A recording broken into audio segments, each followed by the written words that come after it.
Sambangi MTB Nono Sampono sosialisasi Undang-Undang Daerah Kepulauan dan RUU Perlindungan Masyarakat Adat.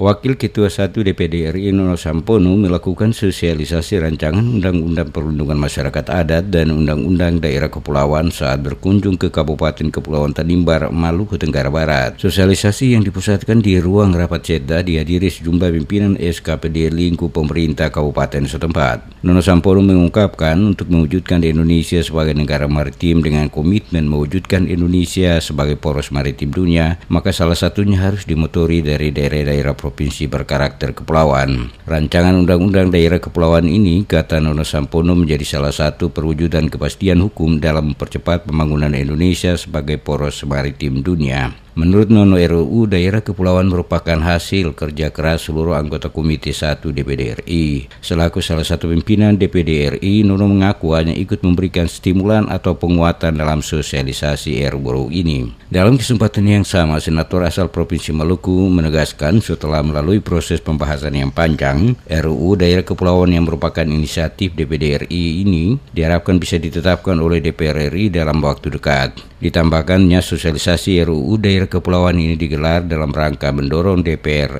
RI untuk memahami bahwa sesungguhnya RUU Kepulauan ini benar-benar dibutuhkan oleh rakyat. Selain Undang-Undang Daerah Kepulauan, mantan Kabasarnas ini juga mensosialisasikan RUU Perlindungan Masyarakat Adat. Berkaitan dengan budaya bahari, Nono Sampono mengatakan DPD RI sudah menyusun RUU Perlindungan Hak Masyarakat Adat yang sudah diparipurnakan untuk diserahkan ke DPR dan disahkan menjadi undang-undang. Hal tersebut selaras dengan keinginan DPD RI dalam memperkuat dan memperkokoh ketahanan budaya menjadi ciri khas bangsa. Nono Sampono memaparkan dalam membangun sebuah negara perlu dibangun melalui dua basis, yaitu basis karakter manusia dan basis kewilayahan. Ia mengatakan ada 3 alasan DPD RI berinisiasi menyusun rancangan Undang-Undang Perlindungan Hak Masyarakat Adat. Pertama, karena ada kekosongan payung hukum hak-hak masyarakat adat dan wilayah. Kedua, karena kepentingan ekonomi, dan ketiga, memperkokoh budaya nasional. Rancangan undang-undang ini siap diserahkan ke Balik untuk masuk prolegnas 2018-2019.